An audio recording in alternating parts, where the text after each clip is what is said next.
Number 2, இப்போ அவர் கதவை தட்டுறாரு இதே ஒர்க்கிங் ஹவர்ஸில் போய் கதவை தட்டி எனக்கு வந்து இந்த மாதிரி பணம் கொடுக்க வேண்டியிருக்கேன் பேங்க்குக்கு, நீ கொடுக்கலையே அப்படின்னு நீங்கள் வெளியிலேருந்து கேட்குறாரு.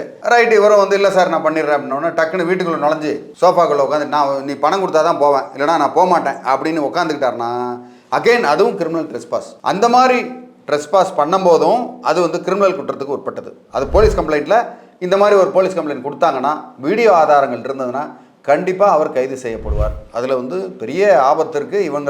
இவங்களுக்கு உண்டான உரிமை இருக்குது. இவங்களோட உரிமையை, அதாவது கடன்தாரர்கள், கடன் வாங்கினவங்க வந்து அவங்களுக்கு உண்டான உரிமையை இதில் பாதுகாத்துக்கலாம், அதில் டவுட்டே இல்லை.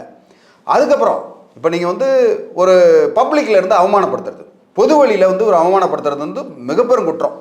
ஒரு உதாரணத்துக்கு வாசல்னு கத்துறது, நீ வந்து ஏமாத்திட்ட, ஃப்ராடு, அதை பண்ண இதை பண்ண, நீ வந்து பணம் கொடுக்க வட்டி கொடுக்கல அதை கொடுக்கலன்னு ரோட்டில் நின்று கத்திக்கிட்டு இருந்தா 10 பேருக்கு தெரிகிற மாதிரி கத்துறது, அதுக்குண்டான சாட்சியங்கள், அதுக்குண்டான வீடியோ ஆதாரங்கள் இருந்ததுன்னா அகைன் அதுவும் வந்து தவறாயிரும். ஸோ அந்த தப்பும் வந்து பல பேர் அதை செய்கிறாங்க, சீரியஸ்னஸ் தெரியாமல் செய்கிறாங்க.